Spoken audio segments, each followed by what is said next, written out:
This is ESG Decoded, the podcast powered by Global Affairs Associates to provide relevant, actionable updates related to business innovation and sustainability. Join Kaitlyn Allen and Amanda Shea of Global Affairs Associates for thoughtful, nuanced conversations with industry leaders that explore the complexities, the risks, and the opportunities connected to all things ESG. I'm Yvonne Harris, a consultant and co-host, and I will be collaborating with Kaitlyn and Amanda for the discussions that we will present on this podcast. Put simply, ESG is everything that is not on your balance sheet. This leaves room for misunderstanding, oversimplification, and the tendency towards one-size-fits-all perspectives. None of that will happen on this podcast.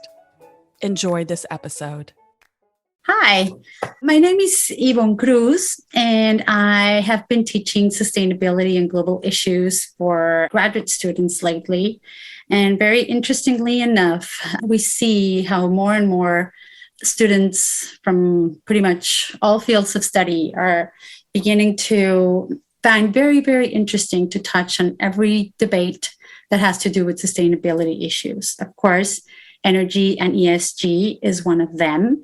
And as we touched on many of the SDGs and some of the corporations and their role on how the SDGs, the Sustainable Development Goals, are touching on energy issues and climate action, partnerships and all, I thought it would be very interesting to get the insights and inputs from my nice friends and colleagues, Kaitlyn Allen and Carol Liffman from Global Affairs Associates. So hi, Kaitlyn. Hello, Carol.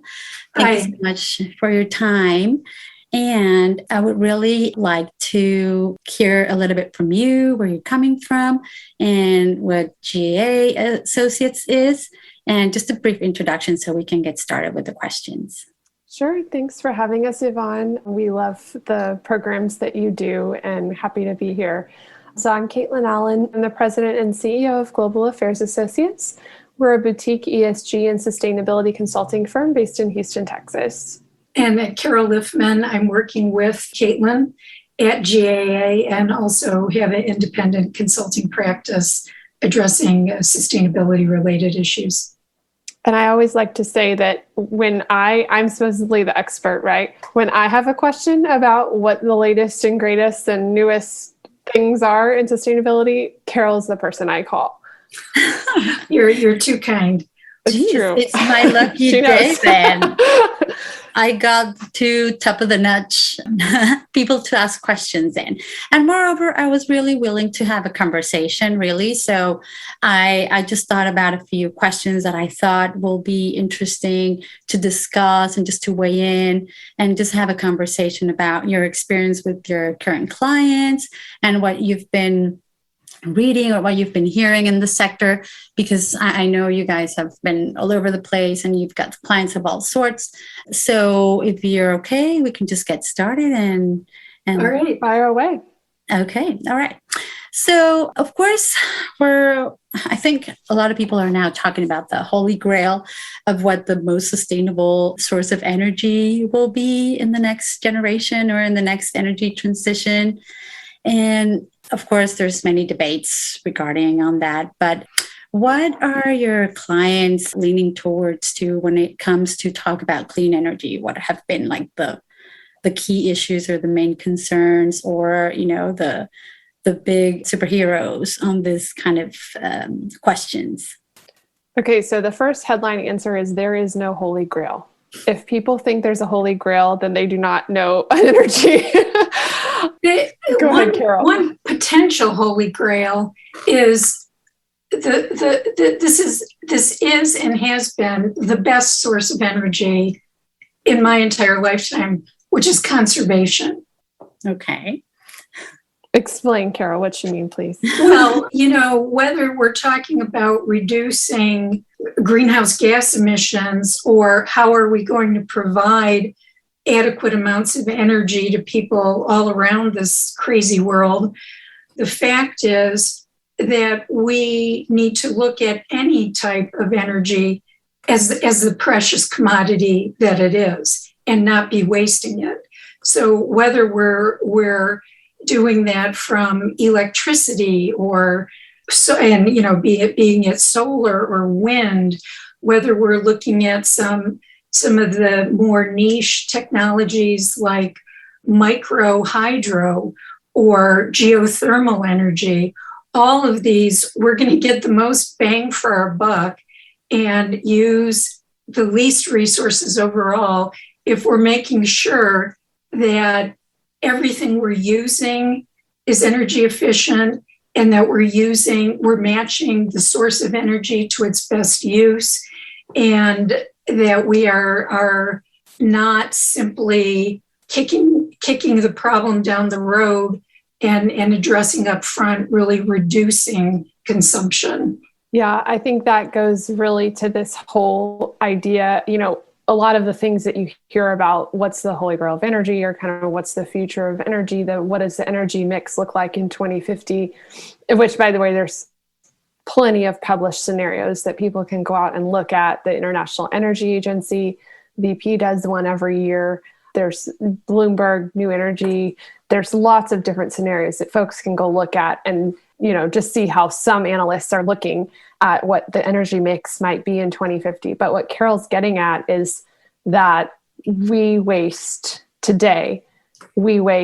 so much energy. We have a very, very big overconsumption problem, both of products, which is where most carbon is embedded in actual physical products, right? Or a lot of it is, then we're just wasting. I mean, just look at any business, you see lights on all night at every business downtown.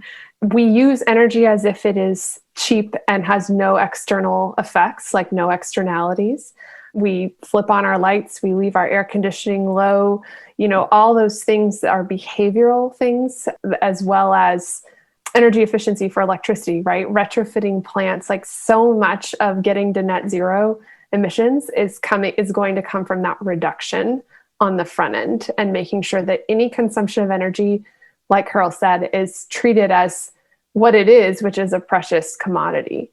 Well, conservation, right, Carol? That's what you said. Right. And it's funny because I was just listening. I think it was on NPR, but it was the BBC News or something session over, and they were just talking about some new advancements trying to use heat, to translate it into energy, but from really unconventional sources, like I think like the metro stations, like the tube underneath, Right. Always when you go down to the subway, it's like it's always super hot, right? Because of all the energy that it's produced there, and how they were going to use that heat to actually try to heat water for like all the shops that were above ground. I just found that super neat. And that heat that was already there was going to be translated into energy. But this has a lot to do with, saving emissions and whatever.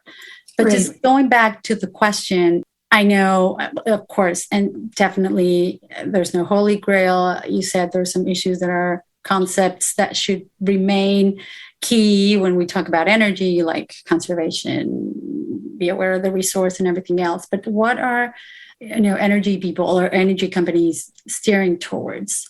Is it more on the hydrogen side of things, or is it more on, renewables all the way? I think that will be interesting to hear. I think every company is approaching it differently. There's not necessarily one size fits all for where folks want to place bets. I do think again, going back to the demand question, right? Folks are saying, oh, well, we've got to stop producing fossil fuels, but the problem is the demand is the same. So that causes major problems, right? Shortages and, what's happening in the UK, there's just so many unintended consequences of that. So step one, right, as Carol said, conserve more, reduce demand is a very key part of achieving net zero. But when you're talking about an energy company, right, their number one source of emissions that is under their direct control, so not scope 3 that somebody else is consuming it, but what's under their direct control, the scope 1 and scope 2 emissions, those are from primarily scope 1. So what's happening in the oil field, their operations themselves, right? So I'm answering this in a backward way, right? So you can see where I'm going with this. In the field, operationally, right, carbon capture, use, and storage is huge because, if you look at even the World Economic Forum, all those sorts of things, what does the oil field of the future look like? It's, producing oil and gas, which most scenarios say we're going to need in 2050. It'll be a smaller percentage of the energy mix, but will still be needed. But we're doing that in a way that's totally, from an operational standpoint, carbon neutral. So the carbon capture, use, and storage at the field, right, where the pipelines are, where the plants are, the petrochemical plants are, all of that is really, really foundational to achieving a net zero scope 1 goal, for example. So I think most companies are definitely looking at CCUS. The important part being the utilization, right? So oil companies have used that carbon capture for a long time to re-inject into wells to get more oil out of an existing well, enhanced oil recovery, EOR. But kind of looking at, oh, wait a second, it's not just necessarily something we want to pump back into the ground. Storage is important, but what are some interesting things we can actually do with that carbon? And is there something that could go along with a new source of energy or a product or that sort of thing? So I think CCUS is very, very important, particularly from an operational standpoint. We do hear a lot about hydrogen is very buzzy. It's what powers rockets, it's not an unproven thing. It's just tends to be quite expensive. And there's lots of different types of hydrogen. Geothermal, we talk about a lot, right? Because, we have a lot of abandoned wells all across the world, not just in the US, but all across the world. Well, they're just sitting there. They've already been drilled. A certain percentage of those could produce geothermal energy. So kind of going back and looking at, existing infrastructure. What's the existing infrastructure there where there's something that can get a second life? Carol, anything to add to that? Those are sort of things at the top of my head. Yeah, those are all good examples. I think the one thing I would say is, while many of these technologies exist and are rapidly improving, we shouldn't be looking too much to the technology fix. And as Kaitlyn already said, talk about some of the behavioral issues, because everything has its own set of challenges, every source of energy. That's right. And I think that idea that there's a source of energy that doesn't have impacts it doesn't make sense, right? Yeah. So even, right, solar panels are amazing, right? But they're amazing from a scope 1 emission standpoint, meaning you do not have to combust a fuel and create emissions at the point of electricity generation. Same with wind, right? You don't need to create emissions to create electricity. That's the difference. But they have a huge land footprint. There's questions regarding waste and disposal. So, end of life issues, right? And not to mention all of the natural resources that are required to produce those objects, the mining that goes along with solar panels. So again, I think it's just one of those things where we're, in our opinion, professionally, the energy mix is going to have lots and lots of forms of energy. It's not going to be like, oh, the whole world is transitioned to wind. That physically, there's not enough physical space on the earth to do that. It's just not from the efficiency standpoint. So again, I think it's going to be a lot of different ones, and hopefully some that are exciting and more intuitive, like using a closed loop system with a subway, like you mentioned. This is leading to a lot of innovation where people are rethinking things that they took for granted as a cheap source, right? They're saying, "Ooh, maybe it's not so cheap," or maybe its cost isn't reflecting the cost of the environment. Maybe we need to look elsewhere. So there's innovation of that sort of thing, thinking more micro terms about certain places to use energy. But from a macro standpoint, every form is going to have a footprint.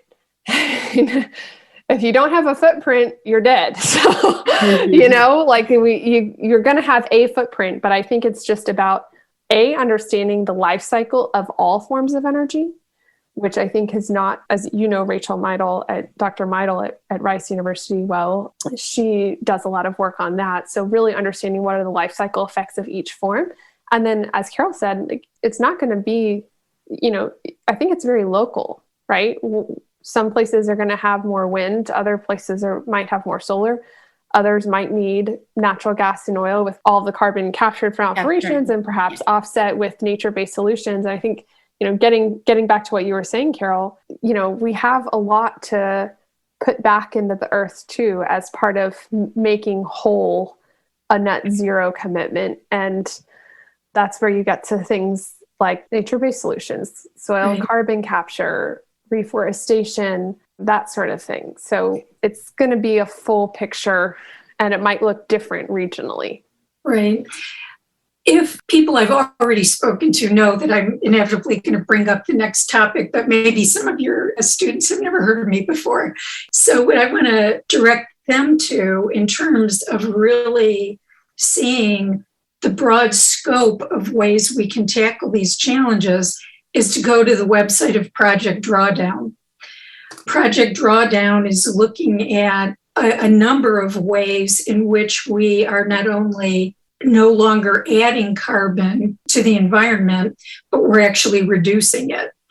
And without going into it in any detail here, it's a great website, great graphics, and a real eye-opener. So I recommend that to all your students for something to do in their free time.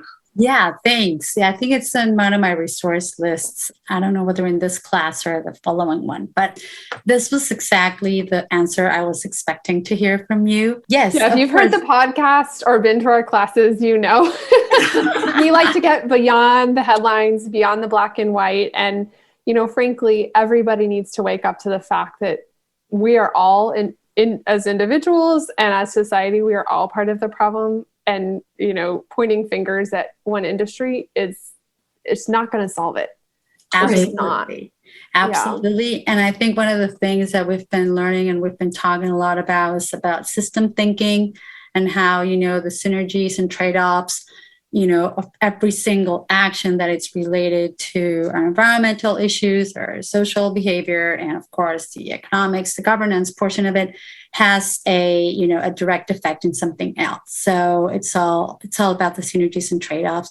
And this is how we just whenever somebody says this will be the most sustainable source of energy, they can come and say, my two experts came and told me this, and but anyways, this was pretty much the answer I was waiting for you to say. And thank you for that. Now, if I can move over to my second question, which is also very much one of the main things I really wanted to ask you within the ESG space, is pretty much how do you think the ESG will speed up the energy transition? And I think Carol also mentioned something beforehand about how will all the changes in ESG reporting will either constrain or will pretty much, catalyze this change. Let me just start by defining ESG, because that's something I think people tend to conflate ESG with energy transition. Really, energy transition is one E issue under the banner of environmental, social, and governance issues. So I like to tell people that if you were to back up and make a laundry list of all of the possible issues that could affect the value of a company, and then you were to categorize them into 4 categories, they would be financial, environmental, social, and governance. Those are the high-level categories of a lot of specific issues that may or may not impact a company's business. Okay, so that's what ESG is. Right? It could literally mean anything to any company. So you have to define what it means for your company, what it means for a sector, what it means for an industry. And that's where these reporting frameworks are helpful. And I'm going to let Carol talk about that in a second. But the energy transition as a business risk and opportunity is an E issue. And it's definitely material to a lot of companies, particularly in the energy sector, but not only in energy sector, also in manufacturing, also in agriculture. It's salient. It's a salient risk and opportunity for many, many companies and many industries. So just want to set the stage there. Now, will the, movement towards ESG investing propel the energy transition or not? I think the jury's out a little bit, frankly. I mean, we've got to wait and see. This is still relatively new. If I'm going to like step back from 2050 and look at what's happening in 2021 and try to predict what everything will look like 2050, I mean, it's almost impossible because there's so many moving parts. The frameworks still aren't set and aligned. We don't have a regulation asking for specific disclosures yet. We probably will soon, but we don't have that. So I think there's a lot of unknowns. In general, I see the ESG investing trend as simply a recognition of business, generally speaking, that businesses do not operate in a vacuum with their financial statements. And we've seen that throughout the years, but it's finally being, say, operationalized in the investing world where people are saying, okay, I can't just look at the balance sheet and the debt statements to understand if this is a good investment or not. So that's ESG investing to me. I do think it is a bit of a look at pointing towards this movement to stakeholder capitalism, and to that, in that sense where, you know, companies have a purpose in society. A purpose of an energy company is shifting. You know, what does it mean to be an energy company? Yes, I think there's a lot of conversations happening about that. Carol, I'm going to let you take the question about reporting frameworks. Sure. Yeah, I agree with everything Kaitlyn said about the energy transition and ESG. I think what we're seeing is as many key investors, the big institutional investors, and also certain governments are taking a hard look at energy usage, coupled with, you know, this incredible transparency enabled by the internet and whatnot, that we are seeing, you know, reinforcing impact there. So 5 years ago, 6 years ago, the typical CEO was not thinking about ESG, but now it's sort of everybody's thinking about it. And the other thing that's changing a little more slowly than overall hearing about ESG a lot is that within companies, it's going away from being a sort of standalone function where these nice people come in and do something for you to being part of your responsibility. What I often will say is, if you have P&L responsibility in your company, you have ESG responsibility. So, can you clarify, Carol, for my student? P&L? Well, profit and loss. If you are in charge of a budget in your company, you can't simply say, oh, well, these nice ladies from the CSR team or some other team are going to come in here and, you know, make some donations on our behalf. You've got to be incorporating the ideas about the circular economy and transparency in sourcing, the impact on local communities. All of these things have got to be part of your responsibility as a business leader. Sure. And of course, I think we see this trend, how all these people, profit planet, triple bottom line is now kind of coming. Not only, I mean, it's not hosted on the CSR and somewhere on human resources somewhere else on the environmental or the environment, health and security departments. But now, I mean, it should be within the G-suite that now people are really taking in consideration that talking about these things, this material to what they do, to what they believe in. There's, mission, purpose. Not, of course, energy companies are a little bit more, it's a little different than other kind of sectors, but for sure, we see that this is now trickling down from the CEOs, and now they understand the financial value of it. So this is where we see the trend changing, right?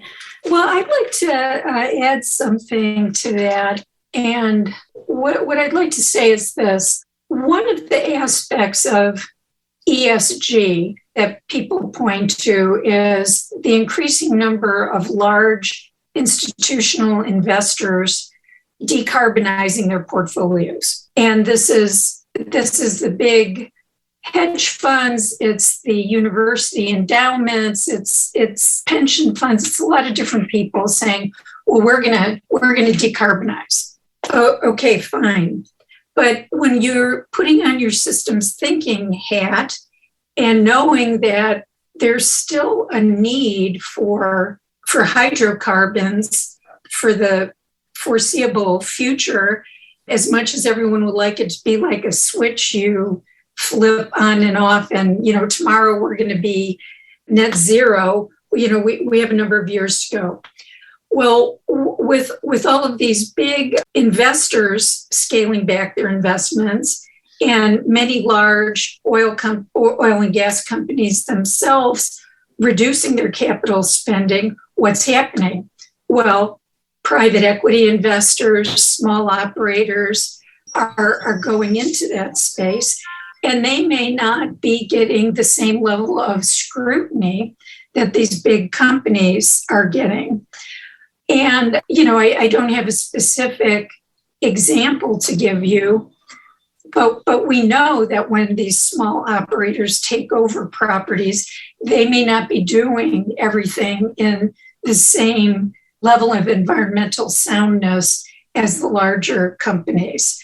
We see a lot of these small operators abandoning wells and, them having methane leaks and things like that. So great, if your investment strategy is to decarbonize, go for it. But let's not blind ourselves to the fact that there is still money flowing into this sector. And regardless of the source of that money, we need to be very careful and scrutinize the environmental impacts. No, absolutely. And could you probably say a word or something related to maybe sector standards for renewables, for instance? Heading that Right. way, most likely. And we were just saying, even the renewables and all their footprint that, we're going to start talking about, this will be great to hear. Right. Well, one of the things that I did want to talk about was this idea of saying we have the sort of macro level view of the world, and hopefully we'll have a few minutes to talk about that and everything happening around COP26. But we're also seeing a lot of changes in expectations about reporting and these different frameworks and so forth. And what we've seen just this year are a couple of things.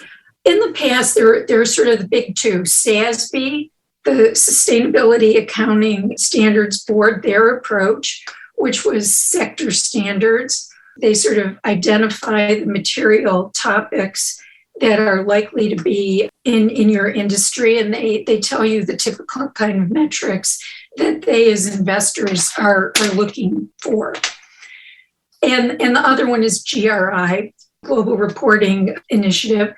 They're a little bit different in that they're looking at topics. They're looking at E, they're looking at S, they're looking at G, and they're laid out to appeal to a broader range of stakeholders. SASB, mainly investors, and, few savvy people. GRA, a lot of stakeholders. Well, what we saw happen this year are two very interesting things. SASB merged with another group called Integrated Reporting, and they formed something now called the Value Reporting Foundation. Well, the thing about integrated reporting is it's been around for a while, but it's a little more nebulous, I think, especially for a lot of business people. And what they do is they are looking at sort of sources and uses of different kinds of capital. So, it's very obvious: financial capital. That's usually what we're thinking of when we hear that word capital. But what they do is they go beyond that financial capital to consider as well manufactured capital, intellectual capital, human capital, social and relationship capital, and natural capital. And they have a methodology for looking at what are the inputs your company receives from these different sources? How do you use them inside of your company? And then what are the outputs that you have after you've used these resources. And because we're in business, we're looking to create value, and hopefully those outputs are value added compared to the inputs. Not very many people were using that, but I think this merger of SASB and integrated reporting will encourage people to think about capitals in a more holistic sense. The other thing that the Value Reporting Foundation does is they bring in this idea of integrative or systems thinking, and they lay out a number of tools which may be less familiar to many traditional business people, and saying, we've got to think about the systems dynamic here. We have to understand that if we push here, it's going to pull somewhere else, and really be thinking about these holistic systems that we're creating. So I think that's a well-conceived merger, bringing together two great organizations that will complement each other. So that's what's going on there. With GRI, just within the last few weeks, they've announced an update to their standards. And as I say, there are a whole bunch of grouped by ES or G. And what they've also done is to create one of their first sector standards, and they began with the oil and gas industry. It won't really go into effect until January 1st of 2023, so people have time to get used to it. But they've also announced that they're going to be doing something similar for the coal sector, for mining, other types of mining than coal, and also a new sector standards for agriculture, aquaculture, and fishing. These are the sectors that really generate a lot of the emissions that we're trying to reduce. So what they've done, at least with the oil and gas standards, is like SASB, they've said, okay, well, here's a bunch of areas that are likely to be important material topics if you're in the oil and gas sector, and here are the ways that we think you should address them in terms of metrics. And it's also very well aligned with the TCFD. Now, I am all for reporting, and we need it. We need to have standards. We need to have clarity. We don't want to have a cottage industry of ESG reporting. We want that activity itself to add value. And it gives certain stakeholders an insight. If you are a business person, however, if you are responsible for running the business, reporting is great, but it's backward looking. And we can set these targets and say, like, oh, okay, well, over time, we want to get from point X to point Z. However, what we have to pay a lot of attention to is how are we going to get there? What are the internal innovations that we need to put in place, either with our products or our processes, that will allow us to continue to add value, create value, and do it in a way that's informing those longer term goals. And I think that is a very exciting area we're seeing. As I mentioned, everyone with P&L responsibility has ESG responsibility. And we're starting to see people really start to think, oh, okay, well, I don't have an innovation portfolio and an ESG portfolio. I have my business portfolio, which involves all of these things. And I've got to think about how am I getting the most out of them in the operations that my company does.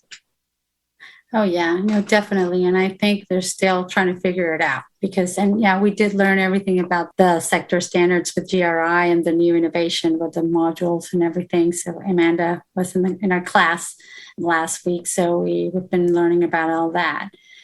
Yes. I did not mention the renewables sector standard. Yeah. And I was disappointed that GRI had not identified renewable energy sources as one of their target sectors. Now, it is a lot of different sectors in that there's solar, there's wind, there's massive hydro, there's micro hydro, all of these different things. But to me, it's a big missing.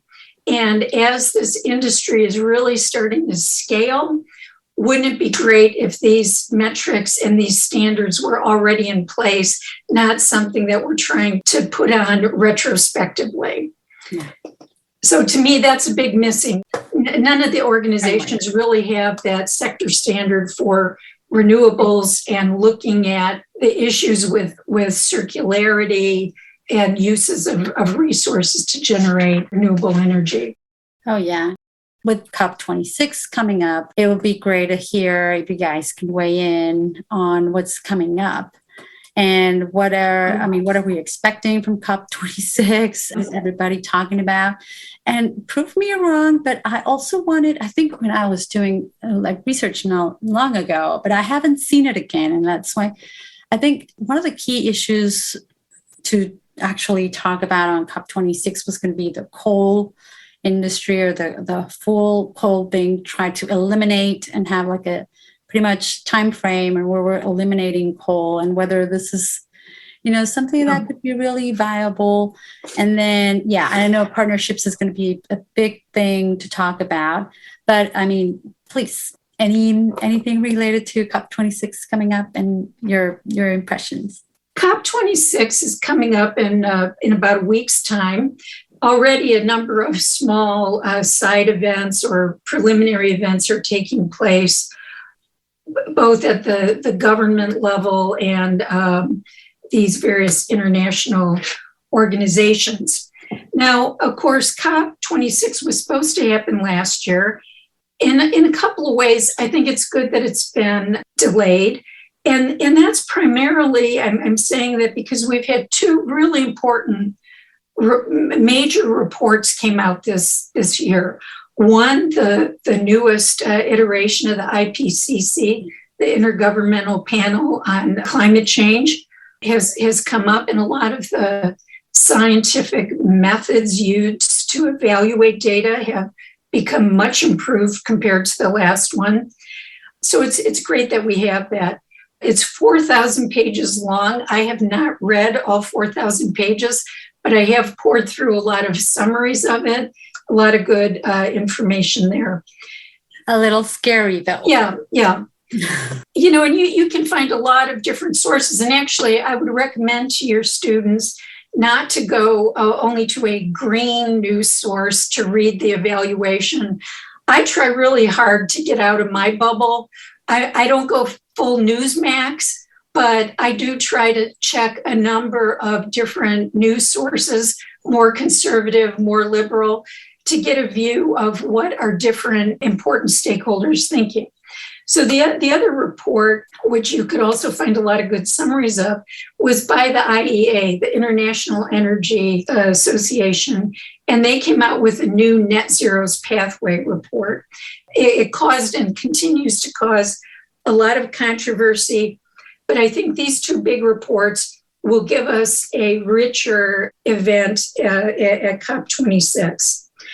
Now, COP26 is the first time since the Paris Agreement was signed that all of the countries are supposed to be doing their check-in and how are they doing on achieving their goals.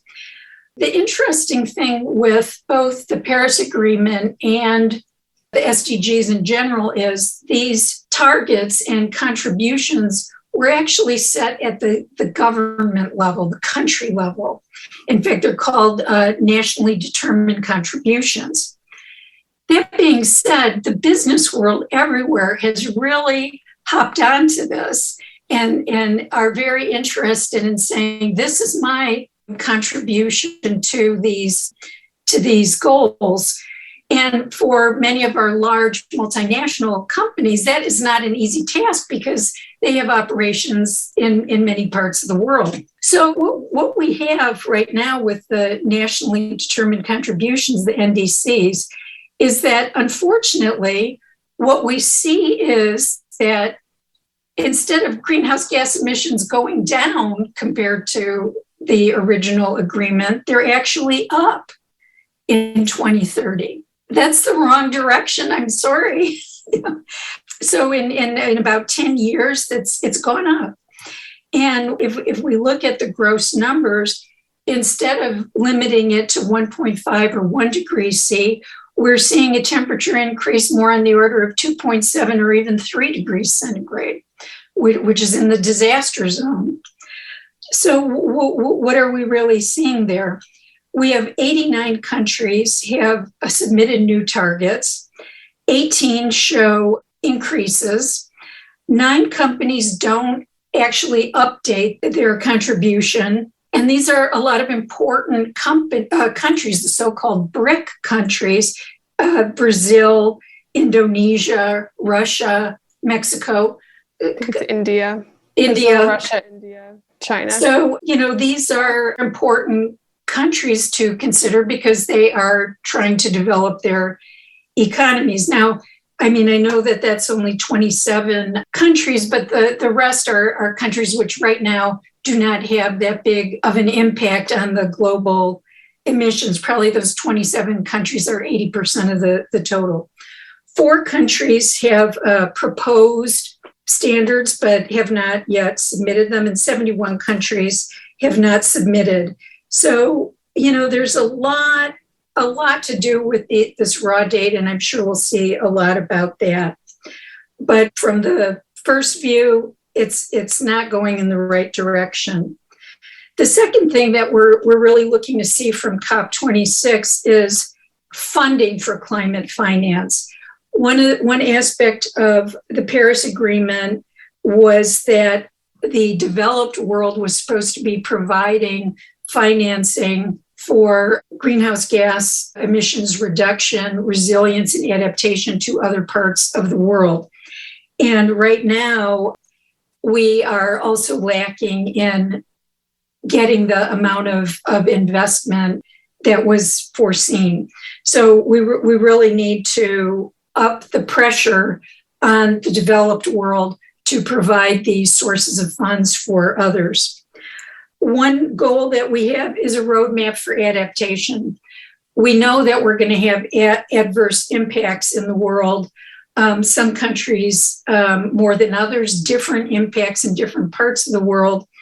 And this roadmap is going to be giving us some ideas in ways that people can adapt to the changing environment. Because don't forget that even if we did stop all greenhouse gas emissions tomorrow by waving our magic wand, we're still going to see increasing temperatures for some period of time. A lot of these natural processes are in place and will continue on regardless of what we do. And then the last one to be addressed is this Article 6 from the Paris Agreement, proposed at the initial setting. And this is all about cooperation and understanding the market and non-market forces that are in play, and how are governments going to address this so that all of the companies operating are doing it in a sound way. And so those are some of the big things from COP26. Now, we talked a little bit about SDGs, and SDG 13 climate action, it has its own, COP26 has its own one SDG. However, I think that what many people from a wide variety of sectors think, and I'm going to borrow a term from risk management, which is your climate action is your top event. That is the big risk facing us. And if we don't get the climate action right, then how are we going to be meeting other goals, things like zero poverty, zero hunger?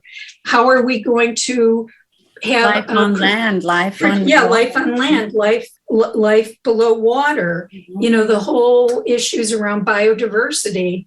How if we don't address climate and do so in a meaningful way, how are we going to have decent work for people? How are we going to have reduced inequalities? Last week, the U.S. government put out a very interesting series of studies talking about the national security issues related to climate change. And we can't not think about those, even if they're 20 years into the future, because if we don't address them now, they're only going to get worse. They're not going to get better on their own. So this climate is our top event we have to address. And what's causing people to falter is really that it is really complex. It's really hard. Climate action isn't one thing, it's a lot of things. And there are a lot of things that you can do before you have a climatic collapse to sort of mitigate the impacts. And that's where we are, we're talking about reducing emissions, we're talking about removing carbon, but then there are all these sort of adaptation and resilience things we need to get in place to say, some of these bad impacts are going to happen. What are we going to do about them?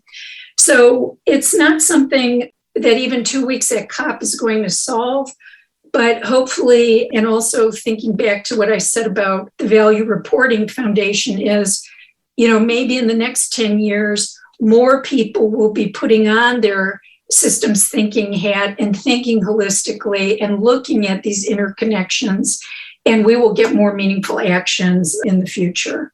Y'all see why I call Carol to ask these questions. Hello. Yeah, that's great. You should go and report back, Carol. But I did want to mention one more thing, though. And sorry, we're running out of time. This is the problem. When I'm working at home alone, I never talk to anybody. So when I get started, I can't stop. So, we were talking about a lot of things, including the SDGs. There is one SDG that does not get enough attention, and that's SDG 17, Partnerships for the Goals. To me, this is the most important SDG, because without partnerships for the goals, we are not going to achieve these goals. And so what do we mean by partnerships? Well, really, there are three key players. We have our governments, and we know that there's a wide range of capacity there and interests and whatnot, but we do have the public sector. And they're important because they are setting the rules. They're the ones who are setting out the tax regimes, the legal structure, the expectations, and sort of, let's say, setting the playing field so that people know, okay, if I go into business here, I'm trying to do this innovative thing, I'm going to be able to do that even if you do elect a new president, or even if something else happens, we have this level playing field. Then we have the very important group of NGOs, or civic society organizations, and those have become very important in recent years. A lot of times I like to think of them borrowing something from Anderson Cooper. He has that little news bit saying, keeping them honest. Well, I really see these organizations as being part of this keeping us honest. They're not trying to run a government, they're not trying to run a company, but they are trying to enhance the quality of life for everyone. So they have an important role. But then finally, the private sector. Well, of the three sectors, the one that really creates value, and notwithstanding, all these different types of capital, but if we're talking about financial, intellectual capital, use of natural capital, it's the private sector. So the private sector will know what the playing field is. They'll take a lot of these great ideas and they will turn them into actual tangible products and services that will enhance the quality of life. So we really need all of these people working together. Well, what's happening at COP? There's no formal role at COP26 for the fossil fuel sector. They may be participating in some side events or some forums, but they are not in a recognized body. I'm basing this based on a few news reports that I've read, and we have certain climate activists hailing this as being so great. Oh, this is great. We've excluded the fossil fuel industry from the negotiations at COP26. Well, excuse me, isn't it better to have your adversary at the table talking to you than to just, hope that it works out over there? to me, this is a big problem. Now, I hear the climate activists. I know that companies' plans don't stack up. I know all about greenwashing. I've heard all of these different reasons why fossil fuel is bad. I myself spent most of my career as an evildoer. But the fact is that by not being at the table, we are not going to address these issues in as meaningful way as we would if we were having a holistic conversation. Partnerships, collaboration it's the basis for all conflict resolution. And I agree with Carol. I think it's an unfortunate and major problem with people that say that, yes, we want to get to zero in climate, but then they don't want to, don't hire anybody that we used to work for fossil. You look at me, it's like, that's 80% of the world's energy consumption is from fossil fuels. Yeah. I mean, give me a break. Even in the net zero pathway in 2050, we are still using a significant amount of fossil fuels. Yes. Oh, yeah. Yeah. We have to all get over the emotional garbage that people like to get your clicks and your dollars and your donations. Like, you've got to get past that if you want to actually be part of the solution and actually work on the solutions. The solutions have to happen in the fossil fuel industry. And they're starting to happen. And so, we need to encourage that and not penalize people based on the past. I totally agree, Kaitlyn. That's a really valid, good point. And thanks for bringing that up, Carol. Two things, and I know you all need to leave, and let me just wrap it up. I have 10 more pages of notes here. No, just I'm going to bring you into my class, Carol. I have a 3-hour class, so I'll bring you in for sure. I'm sure that'll be so amazing to have you in. But and we can continue this conversation in a different moment. But two things. We dedicate one full class to talk about partnerships. And under my watch, because I definitely think, and I totally agree that we actually have one exercise with one of my classes where we're doing a blended finance project as a final project, so that the students will get involved into getting a problem that they need to solve with an NGO. It's all about SDGs, synergies, and partnerships. So that we totally, we're on it. And then on the other end, what you were just saying about now bringing the oil and gas companies to the table, I definitely see there's a lag that will be a conversation missing for sure, at least at COP26. But on the other end, I think we should probably also think that these conversations are taking place somewhere else. G20s, all of these international energy agency or association or the agency? It's agency, yeah. The agency, International right. Energy Agency. And so it's true. I think these conversations are taking place somewhere else. And I don't feel they're totally out of the picture, but I absolutely agree they needed to be on that picture for sure. But I think the conversation is taking place somewhere else. And then lastly, SDGs, there's this one thing, the SDGs positive impact alignment, which is also helping corporations to actually get more acquaintance to the whole SDG spectrum and how they need to navigate with certain, there's like a taxonomy on how they actually can report and things like that. So that's kind of also kind of working on it's building up on and it's going to get more and more just how the companies just felt so thrown to report on SDGs, just felt more natural than some of the other reporting frameworks. But that's going to it's going to be more structured, I think, in the next few years. Well, the SDGs are part of what was called the Agenda 2030. Yeah. And great. Well, 2030 is 9 years away. I know. Or let's just round up and say 10 years away. Well, one thing that I feel as I've gotten older is that 10 years is nothing. And those goals are 10 years away. And I'm not sure where we need to be. Oh, yeah. And then COVID gave us, we were 2 steps forwards and COVID brought us 10 steps back. So that's going to be even a hardest deal. But yeah, right. I agree.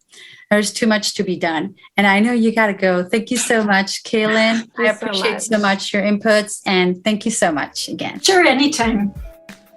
Thank you for listening to ESG Decoded. Subscribe to this podcast wherever you consume yours and follow ESG Decoded and Global Affairs Associates across social media platforms. Until our next episode, take what you learned today to drive long-term value for your organization by doing good for people and for the planet.